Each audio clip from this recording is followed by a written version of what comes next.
Hey, what's going on, friends? Welcome to our new deep dive with AWS show focusing on Amazon Bedrock and on AI agents. My name is Ivan Kopas. I'm a senior technical trainer with AWS based out of Raleigh, North Carolina, in the United States. Let us know in the chat where you folks joining us from today. And as you folks type away to let us know where you're located, I have two of my friends joining me for this show, Trevor and Dash. So, Trevor, would you like to introduce yourself? I would love to. Thank you for having me. And hello, everyone. I am Trevor Spires. I'm a solutions architect here at AWS. And I'm coming in from, we got somebody on an Amtrak to Boston. That's amazing. I'm coming to y'all live from the greater Boston area up here. It's a cold one today, but we're almost through. We're almost through that whole New England winter thing. Cool. Hi, everyone. I'm Dash. I am a public sector solutions architect here at AWS, and I'm coming by way of Texas. So I'm down in the Houston, Texas area, and it is 6:30 at night, and we are at 72 degrees. So we were Ooh. out of that cold, wintry weather, at least for today. Excellent. I would say I'm somewhere in between Trevor and Dash because in Raleigh it's more of a blend. We get about 50 to 55 degrees Fahrenheit. Of course, if you're joining us from the rest of the globe, that probably means nothing to you. So you can say maybe 7 to 8 degrees So, but now it Celsius. means nothing to me. What 7 to 8 That's right. degrees? That sounds pretty frigid to Yeah, me. That's yeah. yes. So let us know, folks. Before we introduce today's topic, let us know. Do you periodically tune in to the AWS live streaming? Is this your first time? Is this maybe are you a repeating viewer, or do you basically just live here? Do you constantly catch these shows? We always have interesting discussions going on, and Yo, let as us soon as know. you asked, do you live here? This person popped into my head. This exact DJ, my man Eric from DC.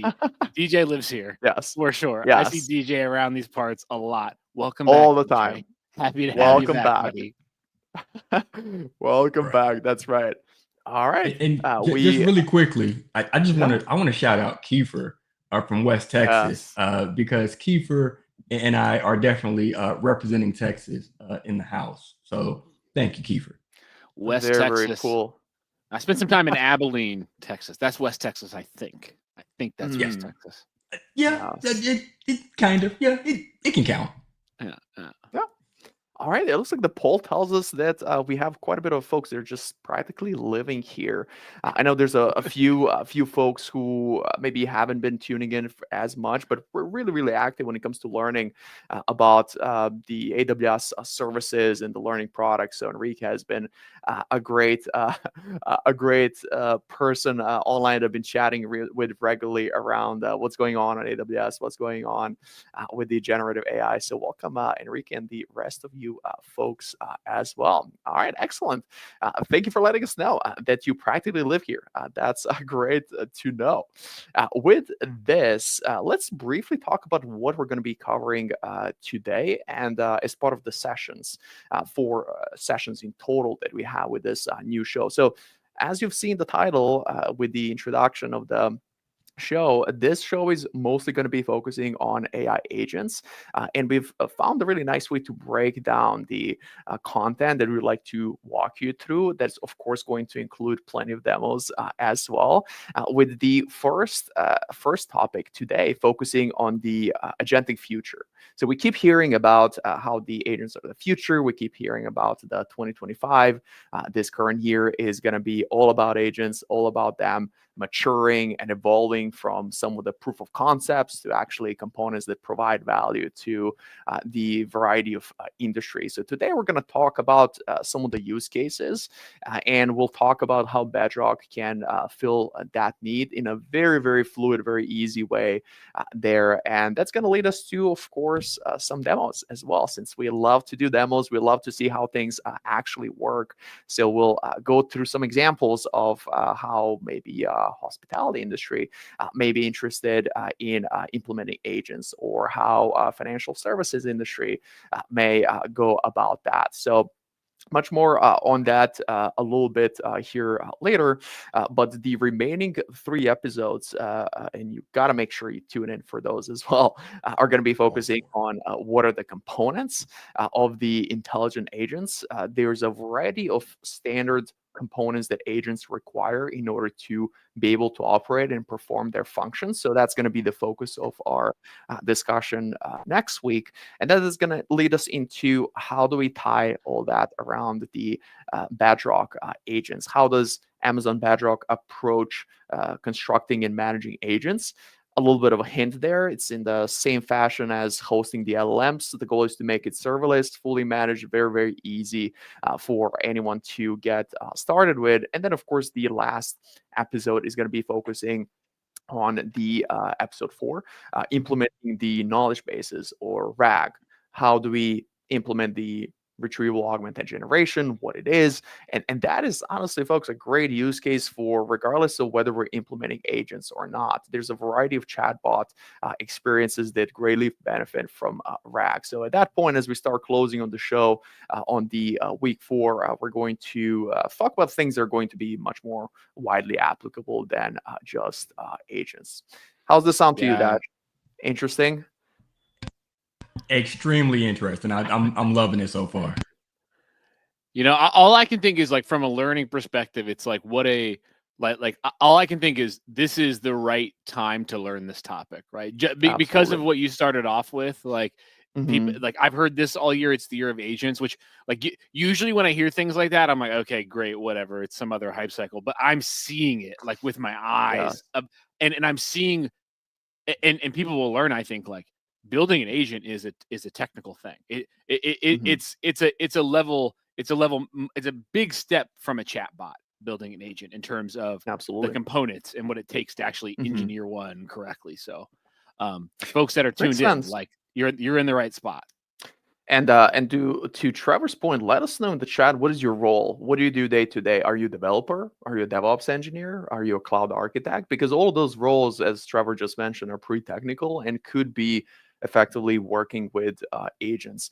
From the ground up, the way that agents have been more recently designed was to really cater to developers. So if you're a developer and you're maybe concerned that you're not sure if you have enough ML background, if you are feeling confident with a generative AI, don't worry, because you can actually be very, very effective as a developer without that background. We'll make sure we provide you with some background over the coming weeks, and you'll come to find even the demo we'll do today, that's something that you as a developer can pick up and hit the ground running very, very quickly. I'll even say, like, you know, it helps to have a little bit of development background, but one of the, like, I personally, and this is a little odd to say, I've worked in engineering for like 10 years and I only learned to code in like the last couple of years. And like one of the first things I learned was how to build a Bedrock agent, you know, and you can really, the components are simple enough that to where I think if you can wrap your head around Python or something, I imagine we'll be doing some Python, right, Ivan? A little bit of Python.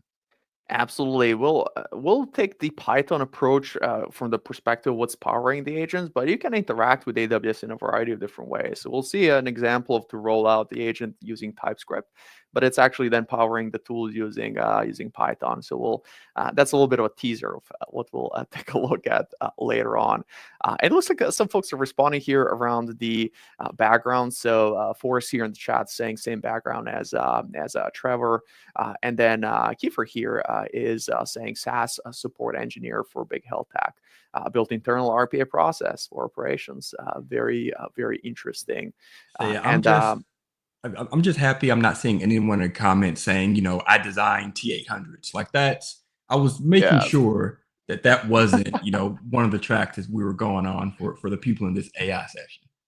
That's right. That's right. So tell us, Trevor, why don't we dive a little bit deeper into what are these agents, and what does constitute an agent? What is that? Just some cool term that we're now tossing around, or is there some practical meaning behind it? What are agents? Well, it is a cool term that we're tossing around, and we're just tossing around. We're tossing it around like mad. Yeah, it is. You know, it's funny. I actually think that there's not like I feel like I've gotten consensus around what an agent is, but I still hear different folks using the word agent to describe something that's not really an agent, and vice versa. So I'll just pull up the trusty AWS documentation on this particular topic, and I think we'll walk through it with folks. But at a high level, the way I think about agents really is, and I'm going to switch over to a little drawing for you all before I go into the definition. Right? If you all have used like, I don't know, any LLM before, right? You send a prompt into the LLM, and the LLM responds, right? And that's cool, and you can do a lot with that. But I wonder if anybody's ever asked an LLM like, what happened last week, or if you ask an LLM with your prompt like, will you order me a pizza, right? There are limitations of the LLM, right? There are things the LLM can't do that you might want an AI system to be able to do. In my mind, that's all sides point to agents in my mind for like extending an LLM and what it's capable of. And so to follow the definition that we have on the page here, an AI agent is a software program that can interact with its environment, collect data, and use the data. And this is an interesting point, right? And use the data to perform self-determined tasks to meet predetermined goals. That would indicate by this definition, it's not just using a tool, right? It's not just interacting with your environment, but it's also performing self-determined tasks to meet predetermined goals. So, and they give a really good example of this, which is a contact center example where like a human sets the goal, but the AI agent gets to choose the path to completing that goal. And I'll to visualize this, I'm actually going to pop back to a simple whiteboard for folks. Oh, go ahead, Ivan. You got something to say? So yes, I always got something to say. So when it comes to these limitations, it sounds like the LLMs are great in understanding language, understanding what is conceptually being discussed with the end user, but they just can't do anything. They can tell you about how something should be done better. They're almost like that person that can only talk about the problems, but they can't actually ever do anything to solve them. And that's not the most interesting experience to have there. So the goal of the agents is to put this incredible reasoning that the LLMs are capable of, and then provide them potentially with some agency or some capability to take actions and to actually get things done, to go ahead and solve the problem, not just talk about how their problems and how someone else can solve them. Yeah, I like that. I like that framing of it a lot, and it really is like pretty quickly as you start to develop AI apps, like you'll run into these limits. I think what like a good example is like asking AI what's the weather, right? Like that was the first agentic thing I saw somebody do with an AI. Oh yeah, absolutely. Yeah, and like I say, I'm just going along the different LLM agents. Like we're talking about machine learning and machines and Bedrock and all these things. I'm just glad there are no Agent Smiths running around. Yes, I will continue to make movie reference jokes, and I hope you all catch them. If you're understanding the reference that I'm making, let us know in the chat because I'm going to keep doing them no matter what. I did have to search T800. I'm just going to be honest. All right, I'm just going to be honest. I didn't know what the reference was, but now I do. Somebody in the chat probably knows too. Yeah, so there's a question also, Trevor, here on which LLM should we use? Would you mind shedding a little bit of a light here? I mean, there's a whole pack of these LLMs. Some are named after animals, some are named after after gods, some are named after people. So how do you go about? Do you just go for the animal every time, or do you just choose God named LLM? How do you go about maybe choosing the appropriate one? I mean, it's a great question. It is actually like it might be $1 million question actually, because I'll give you two answers actually. I'll tell you how I see people choosing LLMs, and I'll tell you how ideally I think people should choose LLMs. How about that? So like what I still see in the world is that like people tend to just like when they start developing systems, they tend to just jump to like the smartest model, the highest capability model. In the case of Claude, that might be like a Sonnet, or in the case of Nova, that might be like a Nova Pro. How about this? The smartest model that's fast, that's reasonably fast. Is what The shiniest, newest, biggest toy. Yes, exactly. That's what I think. As builders, we do that sometimes, right? Yeah. But in reality, I think the right approach, and the approach that we see a lot of sophisticated customers taking, are the approach of being able to test different models at scale for different tasks, right? You might have a model. We've mentioned a few different things of we might have a model that's really good at a specific domain, like maybe a model that's been trained on a bunch of financial services information. It performs well within that domain, but maybe it's not so good at just general summarization. And you might need to be able to test these different things to choose which LLM. In an agentic world, though, I guess the aptitude you want from an LLM is more about understanding tools and understanding data structures, right? And understanding how to interact with the world around it. Yeah, and it's also going to depend on what you're trying to do. Are you doing image generation? Are you doing text generation? What is it that you're actually trying to accomplish? And a lot of that is going to go into which LLM or which agent you use. Oh my gosh, I think we're going to talk about modalities in a little bit. That just opens up the coming up. Yeah, I think that might happen. The way that I think about it is there 4 different verticals along which you can think about it. So the first one is, what do you need to get done? Like Dash just mentioned, what do you need? Image generation? Do you need summarization tasks? So depending on what it is that you'll need to be doing there, you are going to be selecting a particular LLM. Aside from that, you also got to think about the latency. So you want the LLM to be fast enough to the point where it makes sense that you're using that tool to solve a particular problem. If there's a long latency for the model to generate the response, then it's not really going to be a great fit to use. After that, you got to take a look at the cost, and the cost is very closely related to the latency. The models that are lower cost oftentimes are lower latency because they tend to be smaller models.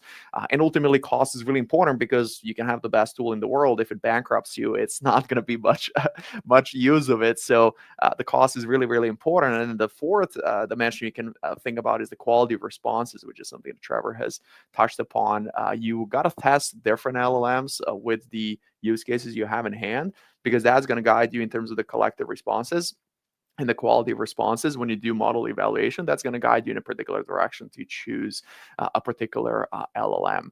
And there's a variety of benefits that we can have from using agents that are powered by these LLMs. So let us know, what do you think are some of the common benefits of using agents? So answer number 1 is improved productivity, increased security. What do we think about that? Enhance customer experience, and then maybe relying less on the LLMs as the answer number 4. What do you think? Let us know. 1 through 4. There's multitude of answers, right? So it's not just one. There could be multiple that are right. So let us know. What do you think? Oh yeah, this is some good. This is a good question with some good answer choices as well. Yeah. While folks are answering, I got a question for you, Dash. If you could invent any AI agent to solve a mundane life problem that you have, what's your dream agent? Because I think about my dream agent all the time.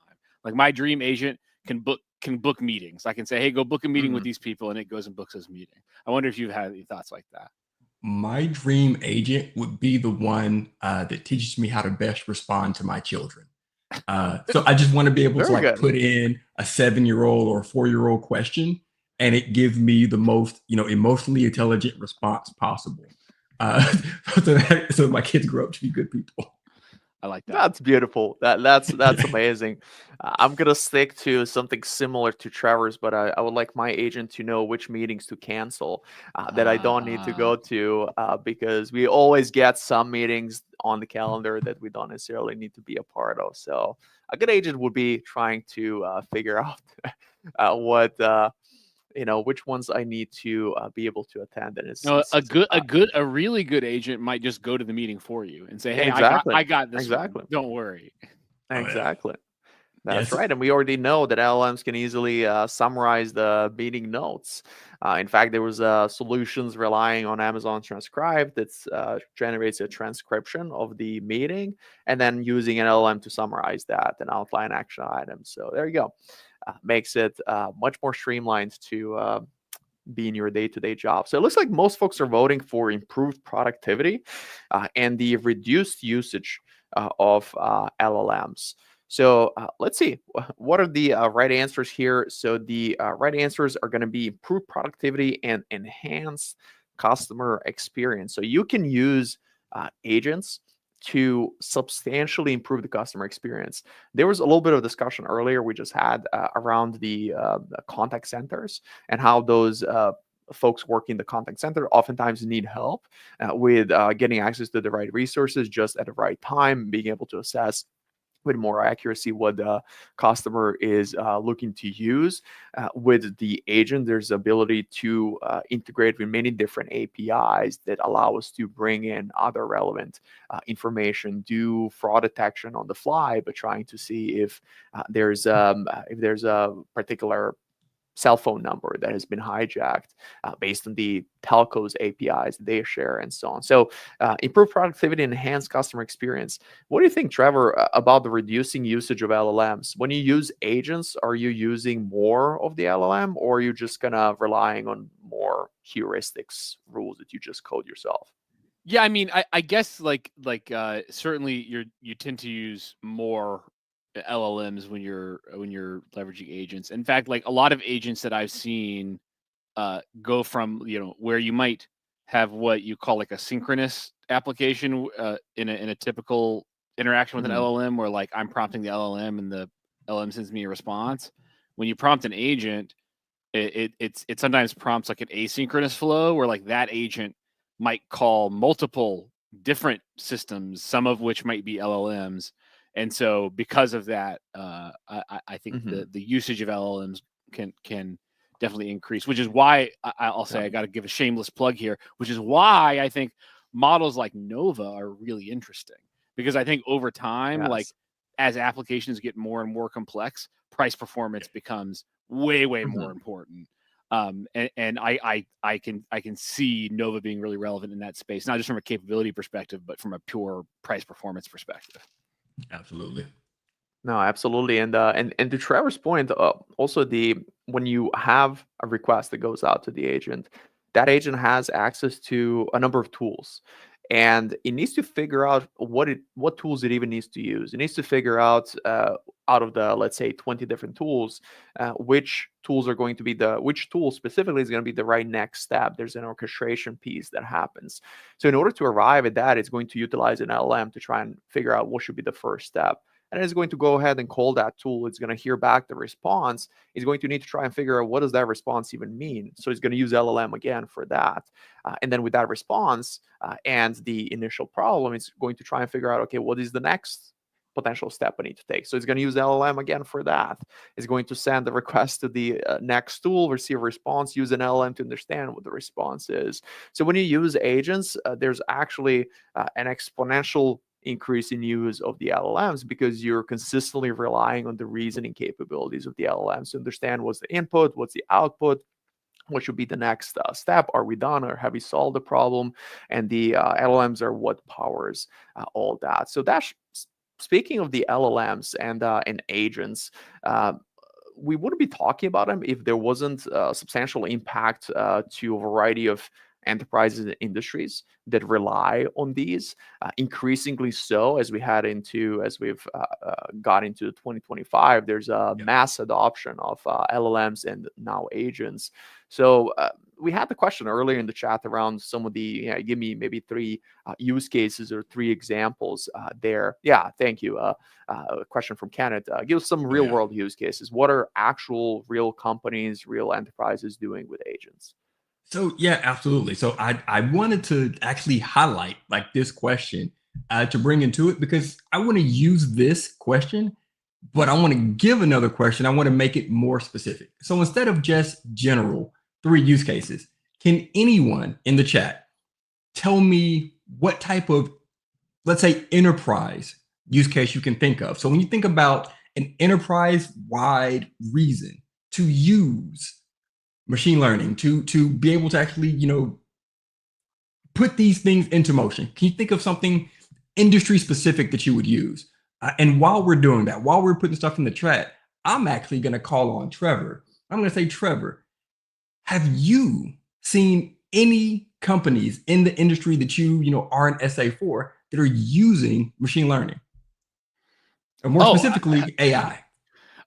Yeah, I mean, I think it's one of the incredible, like, I don't think this is appreciated enough that the when people, if you think AI is overhyped and blah blah blah blah, it's like think about what AI is as a unit of like something that organizations need, and I think it's like as ubiquitous as like compute in terms of like everybody needs compute, everybody needs storage, and every single customer that I work with wants to use AI to solve some problems. Either they want to optimize their business and achieve more efficiency within their business, so make people more productive, get more work done, or they're trying to use AI to build all new products and all new customer experiences. And you would have a hard time finding a enterprise that it isn't trying to invest in at least one of those two things. Probably both, though, especially if they're in a tech sector. Absolutely. And I have one that I'm going to pull up. We're going to talk about here. So this is about using Bedrock agents for code scanning, optimization, or remediation. So we're talking about something that's a task that has to be done, that people are doing manually. We're finding a way to use agents to do these tasks for us, these repetitive tasks that we would often do over and over and over again. So code scanning.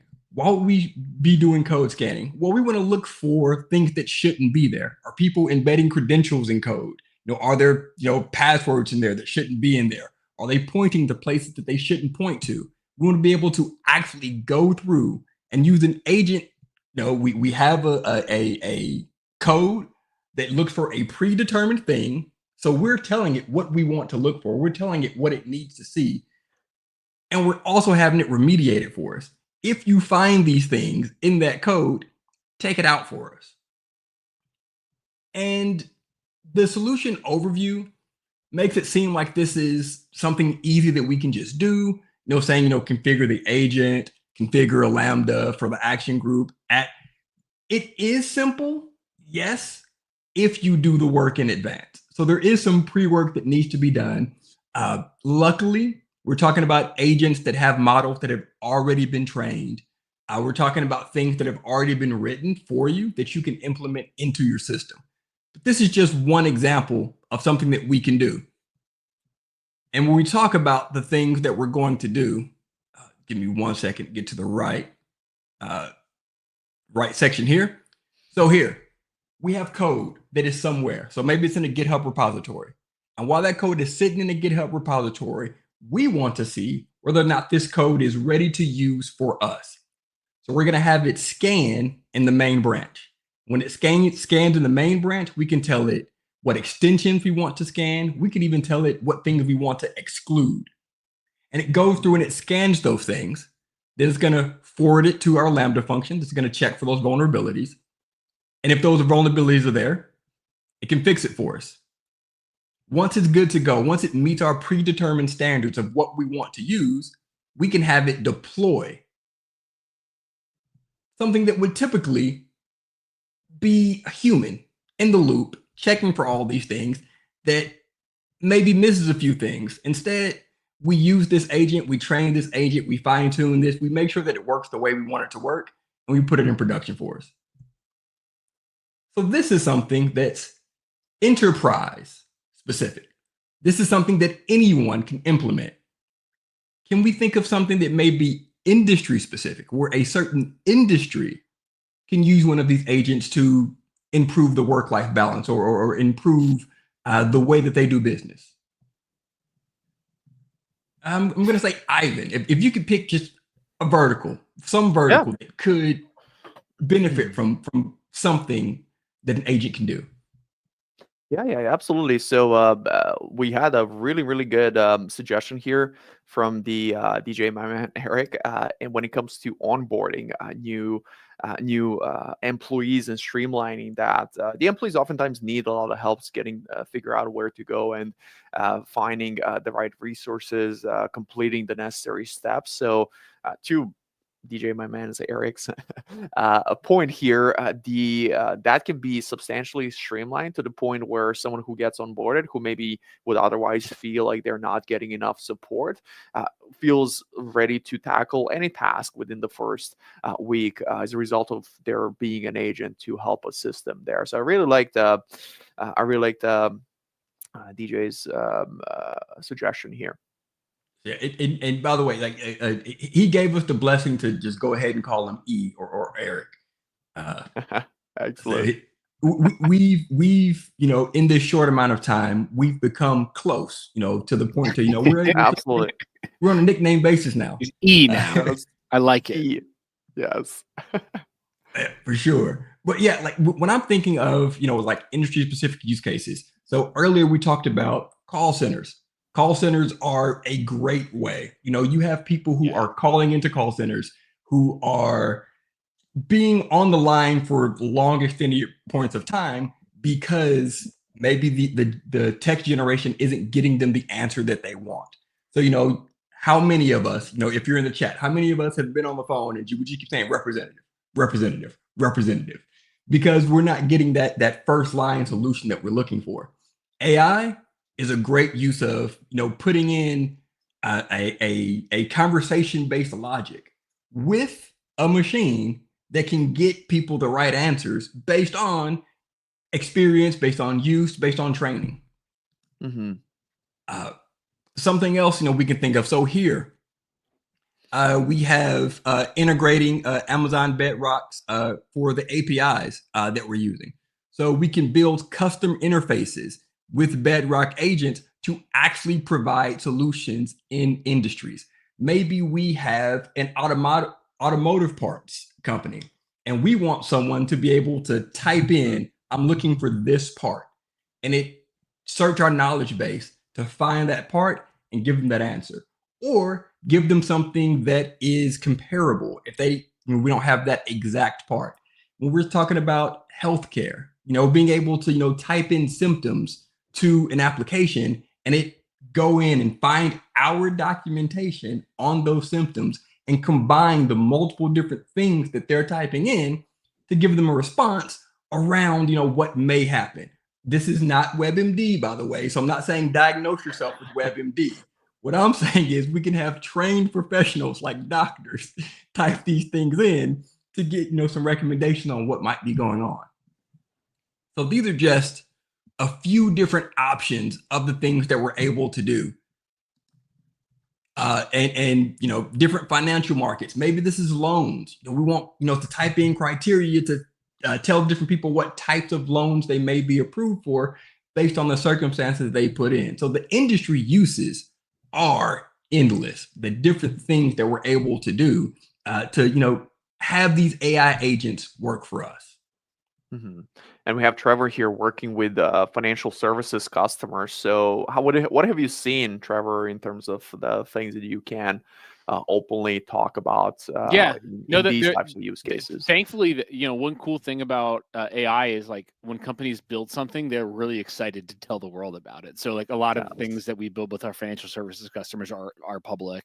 One thing comes to mind as you were talking about this use case is a major customer. They spoke at reInvent this last year that works with a lot of my my segment in fintech works with is called Rocket Companies. So they're the companies behind like Rocket Mortgage and Rocket Loans and those products. And they of course started like a lot of customers start with this use case of support, of enhancing support. However, what they revealed at reInvent was really fascinating. But with their support agent, they found that customers were sometimes up to 2 times more likely to take a loan or like take a product suggestion in the agent interaction because they were able to like customize the experience in such an intricate intricate way. So I think I love that example of a use case because the output of that and how they measured it showcased not just driving efficiency, which is obviously great. You want to, if you can drive efficiency in your contact center and improve your customer experience, that's awesome. But also allowing them to like proactively suggest new products and kind of personalize offerings for customers on top of that within the same agent is it was really that opened my eyes to like how these things will kind of grow over time. Very cool, very cool. And in order to do this personalization, Trevor, the agents also need to have access to some tools that can allow them to call a particular API, to go and look up some information from the knowledge base, to go and do anything that can be programmatically described. And all of that together combined gives us that nice personalized experience for the customers. So what constitutes a tool? Is it just a Python script? Is it what is this? What is a tool that agent can use? Yeah, I mean, I'll say the most common example of like a tool that I see with my customers is usually just like an API, either an internal API of some service or like an API of some other tool. Like maybe you're hitting Salesforce because you need to pull customer data out of the place where you store customer data, which for a lot of customers is Salesforce. Or, but I see it's kind of like imagine you kind of have to put yourself in the shoes of the agent and be like, okay, well, if I were an LLM and you needed to do this task, where is all the data and where's all the information I would need to complete this task? And so it looks like giving it access to APIs, sometimes databases.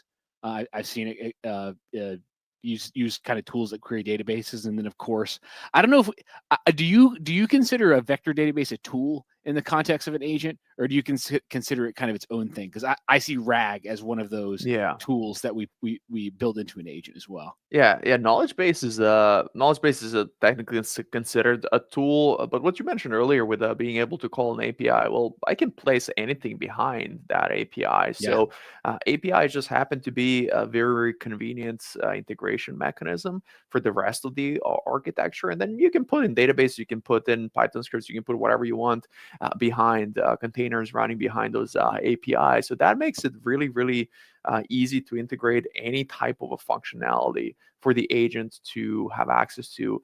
The agent just needs to have a clear understanding, clear description of what different tools do and how they can be used. What's the schema? What is that contract of providing data to it, and what can be expected in return? And as long as we provide all that information to the agents, and then they would be able to try and reason through what is the appropriate tool to use. And the agent doesn't necessarily need to know what is behind that API in terms of how it works. It just needs to know what should be the input and what's the typical type of an output. And then it's going to figure out to send an API call to the appropriate tool. So yeah, I would say the knowledge bases and the RAG use case is just one great way to incorporate a tool that allows the LLM to have the understanding of some of the more recent events and do what we call grounding, where they are less likely to just make stuff up and hallucinate. Instead, they get access through retrieval augmented generation to very relevant, very recent data. And then maybe that gets incorporated as part of determining the next action or the next API to call. Hey, I got a question for you, Dash. Somebody in the chat asked it. I'm asking this on behalf of all the folks who weren't here at the beginning and are now just showing up in the show. Why agents? Why now, Dash? Why now? So we're headed to an agentic future. So as models, as agents start to become more mature, we want to be able to find a way to use these to make our lives easier. So we want to be able to implement these as a tool, as a helper to continue to move forward in the future. So we're not talking about, going out and creating T800s, but we are talking about doing things like using them to, again, just improve the way your business does business. 100%. Because as you increase productivity, you increase profit, you increase innovation, and all those things lead to a happier life, I say. And so that's why now, because businesses understand all that and they're investing in these things. They're building That's out right. these agents. I think most companies like either built their first agent last year or are like starting to scope, or at least the ones I'm working with are starting to Mhm. scope out what they're going to build in 2025. So it's just Mhm. I'm quite excited to see how like what customers ship this year, but also I'm interested to see how the developer experience evolves for building agents just as a builder. Oh yeah, Absolutely. and then Yeah, go ahead, also Dash. like I'm wearing like the Meta Ray Bans right now. Why AI? Because I get to ask my glasses what I'm looking at, and it tells me. So like it's That's cool. That's a That's great cool. use case, but I think the security is probably one of the limitations currently that are holding some of the companies back because you got to be careful with what that agent's going to do, what type of data it's going to have access to. So there was a question here in the chat for the medical field: how will these tools not violate different regulations like HIPAA when attempting to find patterns or knowledge within a database? The key answer that's when it comes to security here, work with agents, is that you got to make sure that LLM and agent doesn't leak any sensitive information back. And one way that we can accomplish that on Bedrock is using Bedrock guardrails. So you can think of guardrails as sitting a component that sits between the user and the LLM, and it has ability to mask or simply remove various sensitive information that can be described to the guardrail in natural language. There's various predefined fields like the emails, date of births, names, and so on, but aside from those, you can also explain what your custom sensitive field is, and that is going to lead to the guardrail to prevent any potentially sensitive information by being returned back to the caller. So, absolutely, security is always a factor that causes us to be a bit more cautious. But as you know, Trevor Dash have mentioned, there's a variety of customers going full throttle forward in implementing agents and navigating through some of those challenges there. So Trevor told us about the variety of tools that can be available, like using the APIs, using the knowledge bases. So why don't we take a look at an example of a few tools here. So which of these are tools? What do you think? There are 5 options here, and there could be multiple tools listed here. They're valid AI tools, right? Hammer, web crawler, screwdriver, plunger. Sounds very interesting. And then the knowledge base. So which one of these are you think, or you can type in multiple answers here because they could be multiple tools. So which one of these do you think are AI tools? What do you think, Trevor? I know I which one mean, you're leaning towards. for me, like I know like for an AI, like yeah, sure, like but for me, Mhm. I think I like hammers a lot. Yeah, Plunger stuck out to me, but like if I had to yeah. choose one, like if I was on a deserted island and I had to choose one of these items to take with me, like I would probably Hmm. choose a hammer. Yeah. I could crack open some coconuts. Maybe I could build something. So for me, a hammer. How about you, Dash? for me, screwdriver. Not the drink, the tool. I think a screwdriver is the way to go. Yeah, very important distinction there. Very, Good very. strategies. Good strategies. Hey, maybe it's at some point in the future, you can have a an API in front of a plunger and actually, it uses that tool. Who knows? But at this point in time, at least, we have everyone voting for the web crawler and the knowledge base, and those two are correct answers. Great job, everyone. Well done. So at this point in time, we talked about what agents are. We talked about what LLMs are, some of the challenges in implementing them, some of the great benefits that can be accomplished. We talked about tools with it. We covered quite a bit of ground. So the next interesting topic that comes to mind is okay, when you have an agent that needs to navigate multiple different modalities. It needs to navigate the text, needs to navigate the images, needs to navigate maybe some PDF files. Maybe there's some audio files, some video files. Oftentimes, especially in the medical industry, in the financial markets, we do deal with multiple modalities because data can be stored in variety of different formats or modalities. So, Dash, how do we go about multimodal agents? Can we first off even build multimodal agents? Is that even viable? Is that the path we typically take, or do you kind of string multiple agents together? They're dedicated to different modalities. Well, what are some of the approaches and strategies? So it is possible, but I think before we go into stringing multiple together, it's important to kind of just define what a modality is. Hmm. So like when I'm telling people about modality, I like to akin it to like your senses. So you have your senses, you have sight, smell, touch, taste, feel, and modalities kind of they latch on to those senses.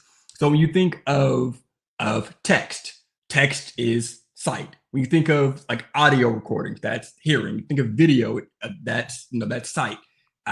So you want to think about what it is that's actually going to happen. Are you doing tabular data? Are you doing text data? Are you doing speech recognition? Are you creating images? Are you creating videos?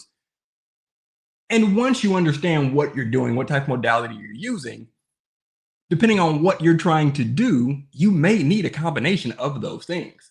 You may want to be able to type in a prompt and from that prompt it generate an image. Or you might want to upload an image and make a different image. Or you might want to, go out and create tabular data. There are situations where you are going to need to combine them. And luckily for you, we actually have a blog on AWS about someone who has put multiple of those modalities together, or what we call multimodal. You see how I took the word multiple and then the word modality, and then I made the word multimodal? I did that. It wasn't there before me. A trademark. Joking, of course. I did not.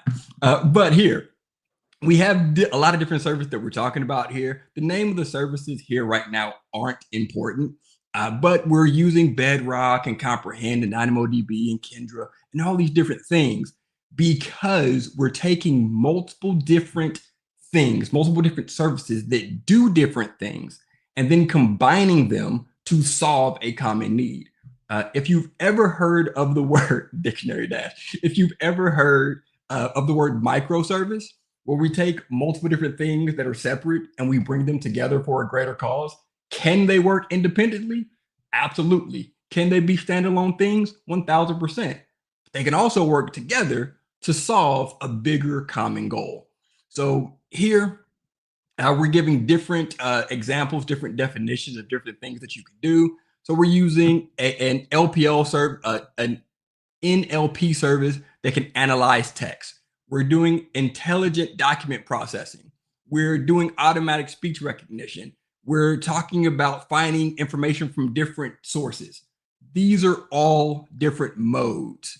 If we scroll down here just a little bit, we're taking tabular data, we're taking audio files, we're taking unstructured text, we're taking PDF files, and we're using it to answer questions. When someone types in a question, it can take those documents, it can take those reference points from multiple different things and try to figure out exactly what it is that they're trying to do and give them an answer.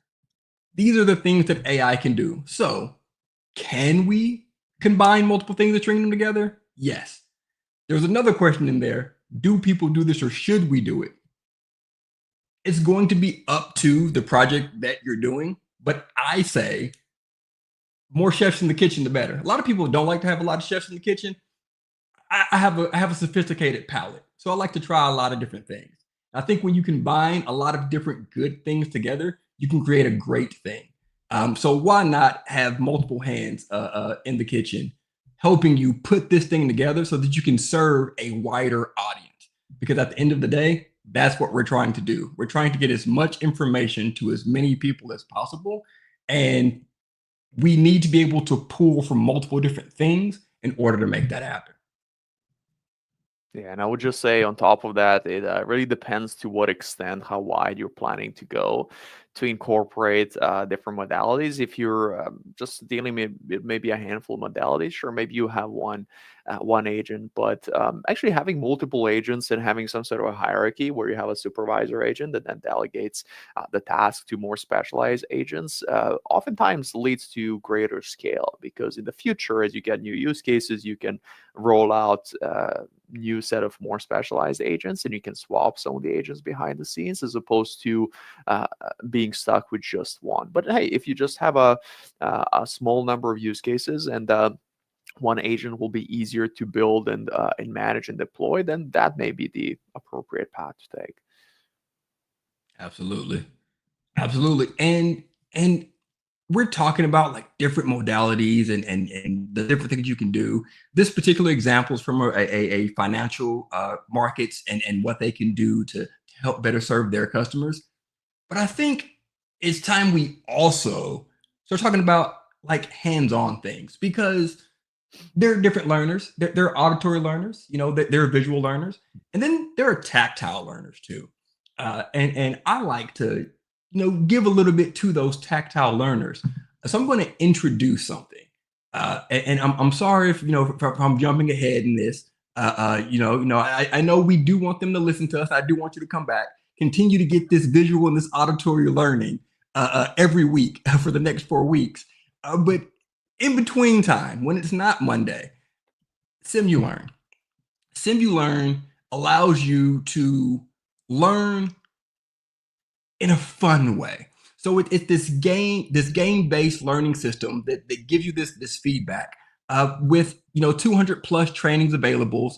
You can use different topics, different roles, different industries.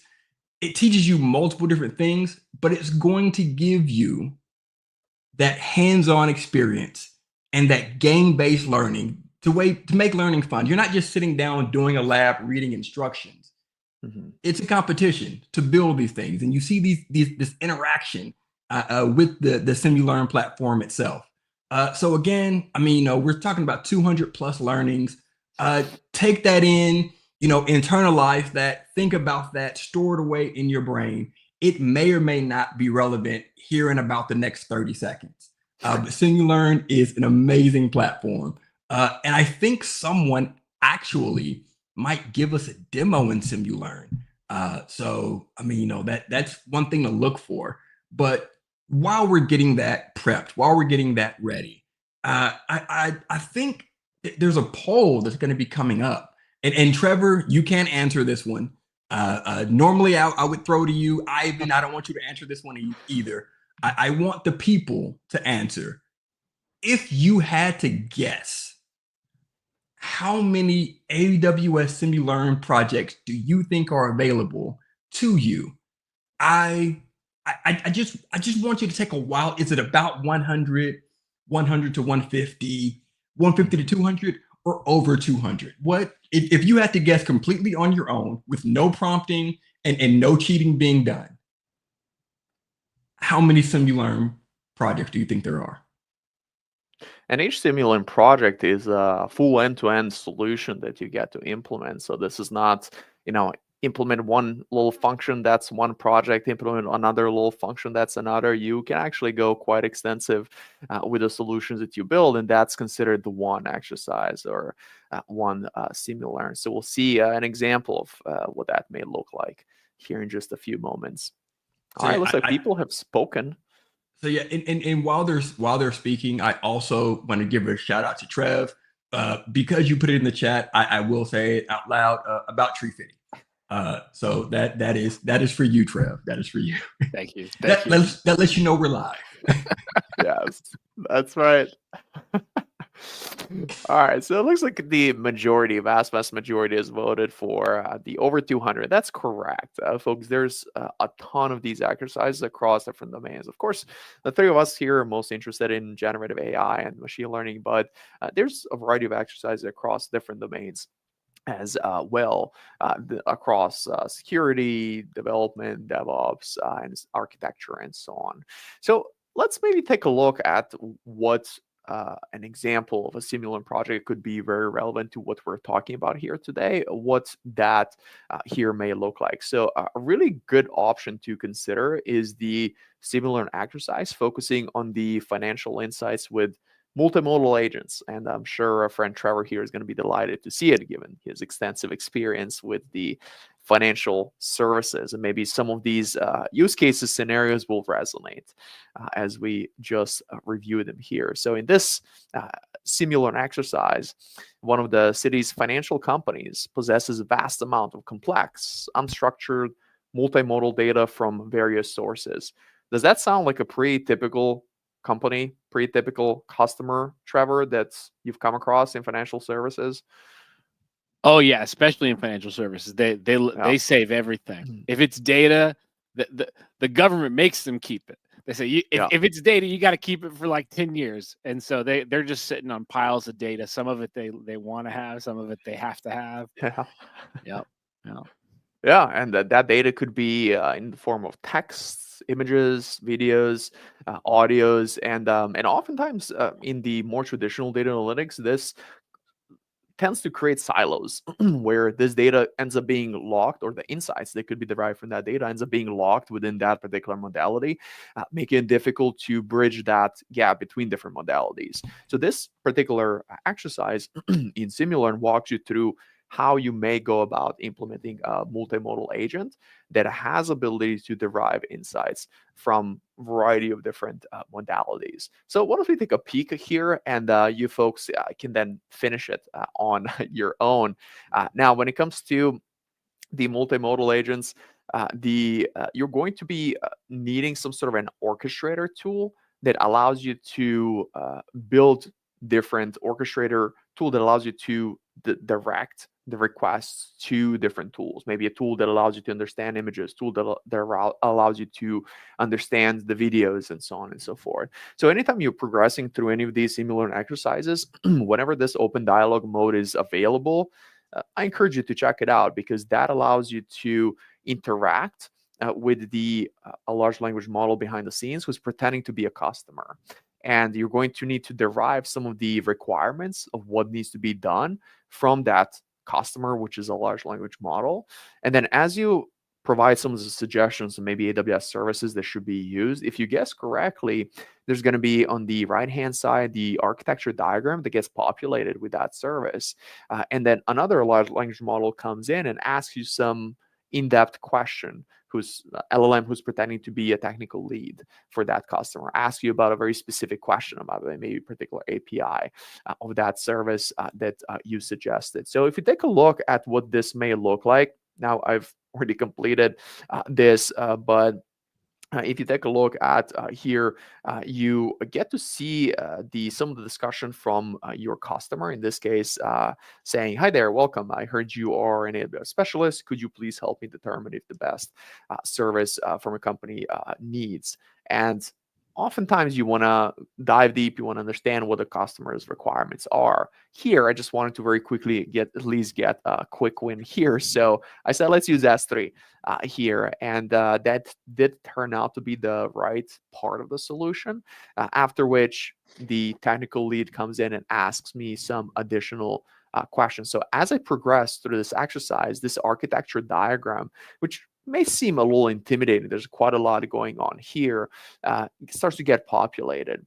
And the more you ask questions of the LLM who's pretending to be the customer, the more you understand what needs to be built, and that guides your decision around what services may be serving that purpose. So this particular solution, which I encourage you folks to go in and build yourself, it's going to be a really valuable learning experience, relies on an agent that's implemented in LangChain, which is an open source framework for constructing agents. And then that LangChain agent has ability to interact with a particular large language model that resides in Bedrock, that helps it with reasoning tasks. And then it also has integration with a variety of different types of tools that it can call. So as you navigate through this exercise here, you are going to eventually fill in all these question marks with the services that are part of this solution. And then as you do that, you also get scored across different elements. So you may get scored around what are your communication skills? How about your problem solving skills? Focus on the customer and maybe some of their long-term goals that maybe they're not going to tell you up front, but you need to dig a little bit deeper in the discussion to focus on maybe the costs, focus on decommissioning of tools in the future, and some of the decisions that are not strictly tied to the solution per se, but very important to have in mind as you design a particular solution. Decision-making skills, are you able to decide which way we need to go when we maybe don't have sufficient amount of information? And then as you get asked different technical questions of the technical lead, who's also an LLM, you're also going to get assessed in your technical knowledge and strategic thinking as well. So this is a great way for folks who work solution architects as consultants. Before I joined AWS, I worked as a consultant in data engineering space, and this would have been a really valuable tool back then because it can be used as part of even onboarding of consultants to try and help them sharpen some of their skills in work with the customers, solving problems, and then eventually implementing the problems as well. So what do you think, Dash? Would something like this be really helpful? Would have been really helpful when you dove into this space? Absolutely. Dash Oh. had to learn the old fashioned way, and Mhm. I'm jealous of you young kids who have it easy. Of course, you don't have it easy, but no, this is absolutely fun. Like this is how I learn. So having this in the beginning would have been the best thing ever. But I have it going forward as new things come out. So I'm still Mhm. lucky. Oh, absolutely. And how about you, Trevor? Have you You know, thought about I prefer this? to learn in a way that's like extremely painful and difficult, Oh. where I just like I'll just say like, oh, I'm gonna build an agent, and then I'll just like try to write, I'll be Stack Overflow and LLMs, and it takes forever, and probably this would be way more efficient. Mhm. So maybe I should give this a try. Yeah, absolutely. And you can skip the meeting if you don't want to finish it. I do encourage you to kind of finish it and familiarize with the architecture, but you could skip it and dive straight into the practice part, which is the guided part that walks you through individual steps of how to implement a solution, and then the do it yourself part, which maybe Trevor would love because there's some pain typically in E, there. I don't read. I do not read. AI reads for me, my friend. I do not read That's anymore. right. I refuse. I've got an AI. Why do I need to read? Never again. Never. Well, That's I right. read the summaries. Summarize. I read the Yes. summaries, so I guess I technically read. Yes. And eventually you will not be reading even summaries because there will be some step that does that for you It will too. just Yeah. transmit it into my Yeah. Neuralink or whatever I've got. Yeah. That's right. But hey, folks, consider going through this. It's a really good exercise. You get combination of kind of sharpening your consulting skills with the guided part of building the solution, the practice part, as well as the do-it-yourself part, where you get to build without any guidance. So that's a pretty good way to get some more hands-on experience. But at this point in time, why don't we transition away from here, and I don't. Why don't we talk about a specific example in the hospitality industry and how we may go about using agents? There is an open source Git repo that you can go ahead and clone. We're going to drop a link here in the chat. And then there's two use cases available built in that use Bedrock agents to help you familiarize with this. So if you're very hands-on, very technical, you enjoy diving deep, this can be a great exercise to work through yourself.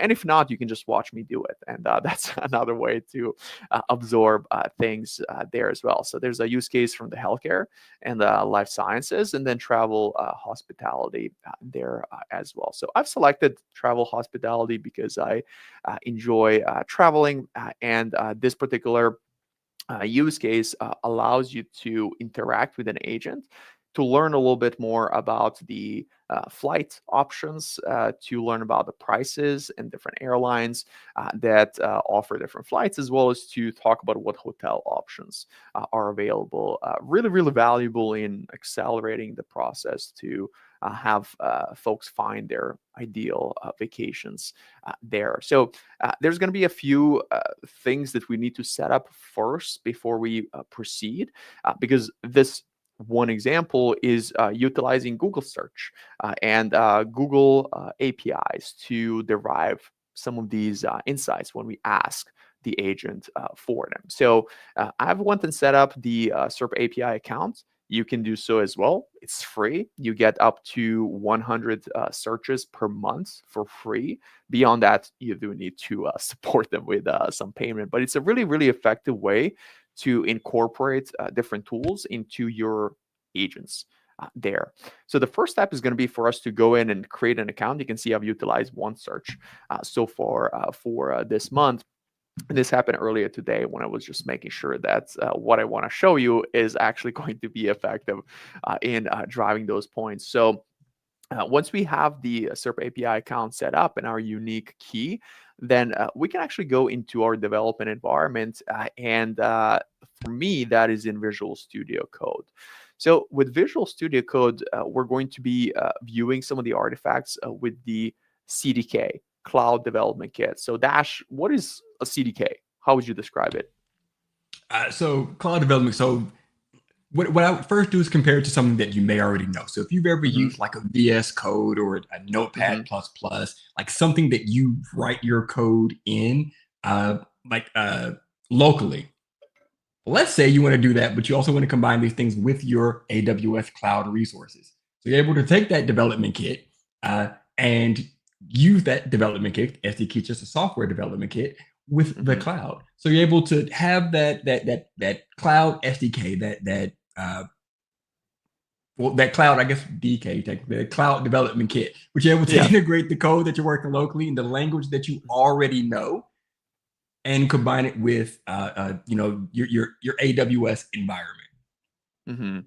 So in other words, CDK or Cloud Development Kit allows us to use a particular programmatic language that is supported, such as TypeScript here that we're looking at on my screen, and describe exactly what infrastructure is going to be required for our solution. And then the CDK, Cloud Development Kit, goes behind the scenes, interacts with the CloudFormation service, which is our infrastructure as code service, and starts sending these APIs to CloudFormation CloudFormation, then CloudFormation sends APIs to different AWS services to create all the necessary resources. So maybe your agent requires a Lambda function to implement some sort of a tool. There's going to be an implementation for that described in this main template. So we go about creating this Bedrock agent CDK stack, which is going to include a variety of different components that should be a part of the CloudFormation stack.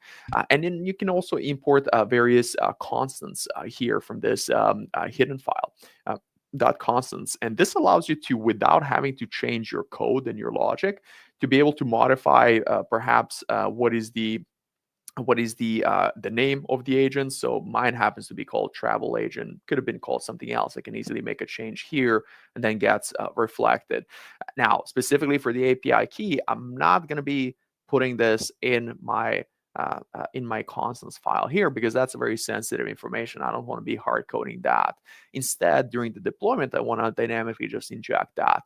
But everything else is not of sensitive nature, so we can outline it here, such as what is the instruction for the agent and what is the model that we want to use.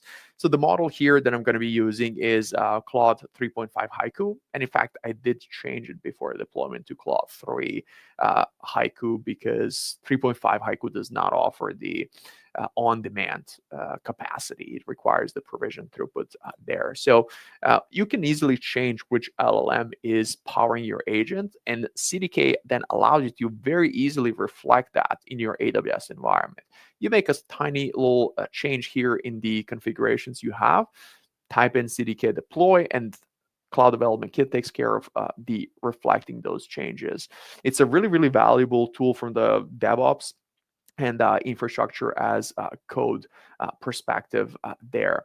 And then ultimately, this agent is going to be it's going to have a Lambda function that's going to be one of the tools that it can call.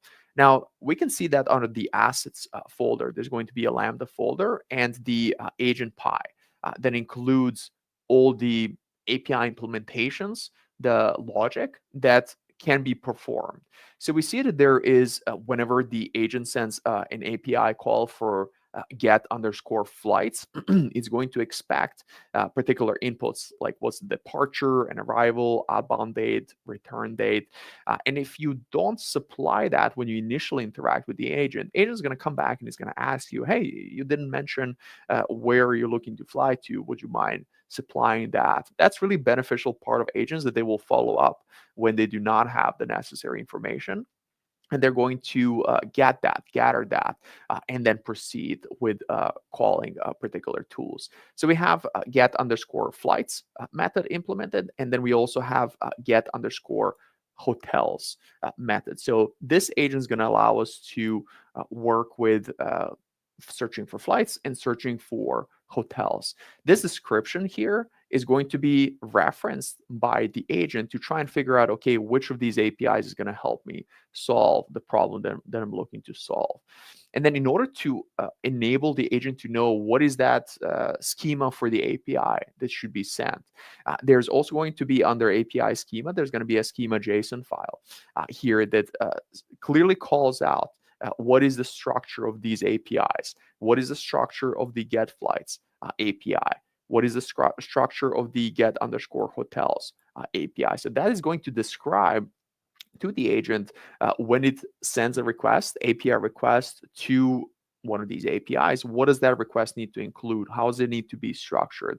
And that allows us to have that smooth handover between the agent that's powered by the LLM and tools that are powered by something like, let's call Lambda functions in this case. So let's take a look at how this works, and if you use agents in Bedrock, how may that come about? How can you interact with that? So I'm going to navigate to the management console in my account here. And I'm going to zoom in a little bit so you folks can see a little bit easier. And let's go to Bedrock service and let's find that agent so we can see some of these configurations that we just reviewed. So with this, once you're in Bedrock service, if you scroll further down to the builder tools, this is where you'll find agents and other tools like knowledge bases that we'll talk about mostly in the last week 4 of this show. So let's go to agents here and let's find that travel agent. Again, why is it called travel agent? Well, because of that configuration that we provide to the CDK that we just reviewed. And if you open up that agent, we'll find various information about it. The Bedrock in the management console actually provides you with the agent builder interface that allows you to make changes in configurations on the fly to the agent. So if I say edit in agent builder, there's a variety of configurations here that I can change, such as what is the execution role of this agent, what are the permissions that the agent has. I can make changes to what LLM is being used. So I'm currently using Claude 3 Haiku. I can make adjustments to what is that instruction being provided to the agent. And the instruction here is your personal travel AI assistant that helps users search for flights, hotels, and plan vacations. And then it talks about what is the user typically going to do, what the agent can expect, what is it going to need. And this system prompt allows us to configure the agent to know what to expect and how to go about solving the problems there. We have only one action group, and we'll discuss action groups in the future episodes a little bit more. Action group allows us to provide some of the tools to the agent. So in this case, we have a travel API action group, which is mapped to a Lambda function behind the scenes that the CDK has deployed. And that tool is going to allow us to search through the Google search SERP APIs to search on Google Flights, Google Hotels, and so on and so forth. And you can configure quite a bit of more information here around the memory, integrate knowledge bases, and set the guardrails, and so on and so forth. Now what we want to now do is see how this works. Let's try and test it out. So, Trevor, where would you like to fly to? I think I want to go to the Bahamas. Okay. Okay, That's so a good let's choice. just give it that.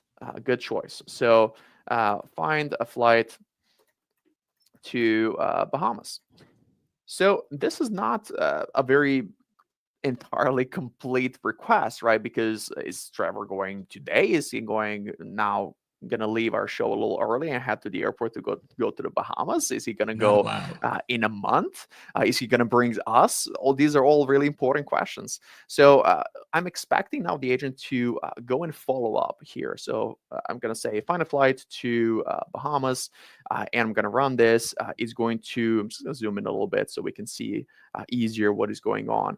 The agent's now going to is going to try and figure things out how to solve this problem, but it doesn't have all the information it needs to solve this problem. So it's going to come back. It's going to say, "Hey, I'm sorry. It looks like I'm missing some key information to search for flights to the Bahamas. Let me ask a few clarifying questions. So, what is your preferred departure city or the airport code? When would you like to travel to the Bahamas? What are your desired outbound and return dates? So some information, Trevor. So when are you going to Bahamas, Trevor, and where are you flying out of? You can just let us know what the city name is. Oh, I'm flying out of Boston for sure. Okay.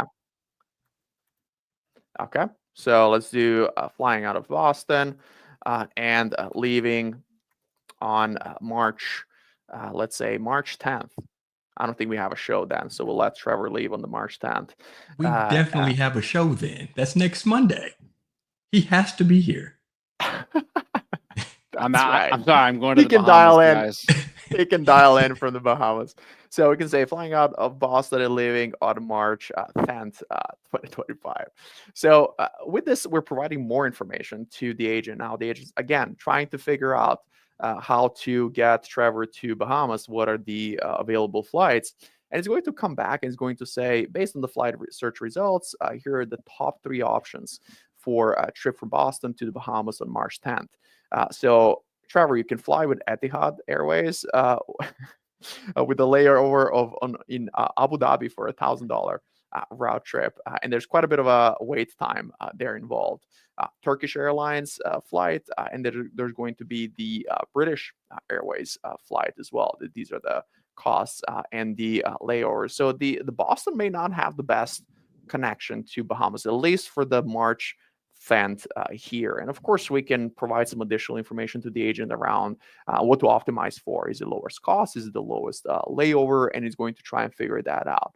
Now, at this point in time, the agent has used that SERP API that we configured earlier. So let's go back to the searches and let me refresh here. And look, there's a second search that just popped up, and that second search is going to include the information that we were just listing. So Trevor said, or I said that Trevor can maybe go on March 10th. So this is the search, and if we open up the details here, you actually get to see what was the payload that was exchanged, and what, if Trevor was just going to Google Flights, what would he have seen, right? So this is those are the 3 flight options that we saw with the Etihad, Turkish Airlines, and the American Airlines there as well. So this allows you then to also interact with the hotel APIs and through this agent to fully plan out your vacation, which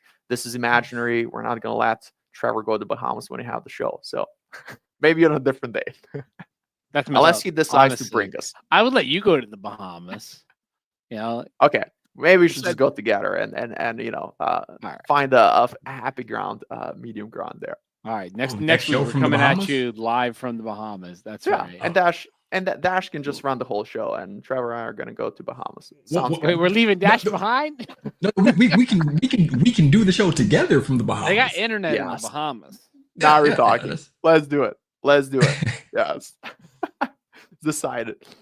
So with this, you can hopefully see how not just how you can provide a simple, fully coded actions to the agent, but how you can also make sure that the agent can take some additional steps and go about solving the problem. Now, while the agent is kind of thinking through what steps he needs to take, Bedrock also allows us to see the traces. So that sheds a little bit more light around what steps is the agent taking. So there are two steps here: the trace step one, which is going to list maybe how what is the input to the agent, which is that system prompt that we reviewed earlier, and it's going to include the response from the agent as well, so we can see the raw response provided here back to us. And then after that, right, we can also see the rationale that the agent has shared. Because once we provided the additional details around the flight times and where flying out of, the agent was rationalizing or thinking, saying, okay, great, I have the following details. It was able to extract that from my brief response. And then it says, with this information, I can now search for flight options from Boston to the Bahamas on March 10th.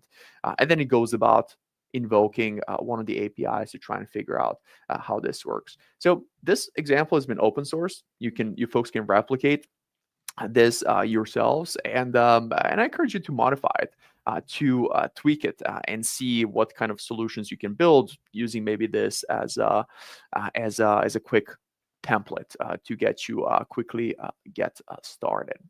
So with that, maybe we should talk about some of the home fun assignments for you folks, and what you can potentially do as the next steps. So you have two options in terms of the next steps for So the one home fun second, assignment. one second. Yeah. Before we move into the home fund, Yes. there was a question that Grant had in the chat. And I was wondering if you had any input on this at all. So it says, with tools like SERP API and Tavelli, enabling a agent AI to connect with the web, how do you see real-time data retrieval evolving in AWS cloud environments? What are the biggest challenges in ensuring security, accuracy, and compliance? Yeah, that's a great question, and that's something that when we work on the enterprise level, always have to think about. So in this case, with the SERP API, we're practically just doing the search through fully established APIs that SERP API has set up that are publicly available information. So from the perspective of the security there, we may not have an issue of some of the sensitive data being returned through the APIs. But hey, you may have similar types of tools, similar types of APIs being called internally with the internal base. And this is where you have got to include Bedrock guardrails with the implementations that we have of agents, and just plain interaction with the LLMs as well. If you do not use agents, the guardrails for Bedrock can ensure that there's a flag that can be set if someone is trying to do the prompt hijacking, if someone is trying to be toxic or offensive, or if LLM is potentially going to be returning some of the sensitive information, we want that to be scrubbed or masked. So you have the Bedrock guardrails is a very effective security mechanism that is entirely decoupled from the LLM. It's its own independent component. And then on the real-time, meeting the real-time requirements from that perspective, this is where you want to have very efficient tools. This Lambda function that I've implemented, that is a part of the action group for this agent, is very, very lightweight. It does not go on about trying to go very complex and very heavy in solving the problems. Instead, it's broken down into modular components. So anytime it gets invoked, only a tiny fraction of that Lambda function actually runs that is required, and then Lambda goes back and returns the control back. So it is on us as developers when we build these tools to make sure that we build very lightweight tools. So that's how I approach doing the, keeping in mind meeting the real-time requirements and also not sacrificing the security as well. Cool. Thank you. Yeah, absolutely. Very, very good question, and very relevant in the real world, especially as the enterprise organizations go about implementing these technologies. So when it comes to the home fun assignments, for you folks, please complete one of these two paths, whichever one seems more appealing to you, and then post about it, tag us, and let us know, what did you build, what did you discover, what did you learn, what pain points did you run into? If you prefer more of a guided experience, then take path one. There's a complete map there within the simulant exercise we reviewed. It's going to walk you through all the instructions. And sure, there's some do-it-yourself part near the end, but by then you oftentimes have a pretty good understanding to the guided exercise you completed earlier, how to solve that problem. And then if you prefer to take more of an explorer mode, go through the fog and try and figure things out yourself, then you can try and extend this travel planner agent that we reviewed together, and maybe also introduce the capability for the travel agent to check the stock prices of your favorite stocks, so you can see how your favorite stocks are doing, and maybe is it now the right time to take a vacation, or maybe wait for the next upswing. So aside from helping you book that and find the ideal trip, it can also maybe give you some advice around maybe this is the right time, maybe this is the perfect time to take some of the profits off if your stock's doing really well, or maybe hold off and be a little bit more patient. There is an API with the Google Finance, similar to under the SERP API, similar to what you've seen me use with the Get Flights and Get Hotels. So that's a little bit of a hint. You can go and explore. There's going to be a similar type of API that you can easily, very, very easily integrate, following what's already there.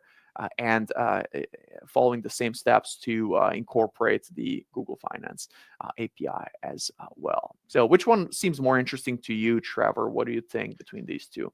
Definitely more explorer mode is my vibe. That sounds harder. It sounds like I would really be frustrated just trying to figure it out the whole time. That sounds like my exact learning tempo. And I like it. Also the second path seems like you could build you could keep building onto that. Skill builder is awesome, but if you I for projects like this, I like to be able to kind of come back to them and keep building onto them, especially an agent, because you can think of new features and new cool stuff you want it to do. Yep, absolutely. How about you, Dash? Which one seems more appealing? I'm the type of person that gets a piece of furniture and tries to build it without the instructions first, Mm. and then see Great. how many steps I skipped later. Yeah. So I would do path 2, and then after I finished path 2, I would do path 1 to see, if I missed anything. How do I do it the right way now? Exactly. That's right. All right, folks. This brings us to near the end of the our show. Thank you so much for tuning in to our first episode. Please join us for the remaining 3 episodes as well. Thank you, Trevor and Dash, for being incredible guests, and thank you, Forrest, for holding the fort on the chat side and sharing the valuable experiences, answering questions. It was incredibly helpful. Make sure to connect with us on LinkedIn and post about these home fun assignments, which are one you've decided to complete. And then we'll catch you next week. Bye-bye. Everybody.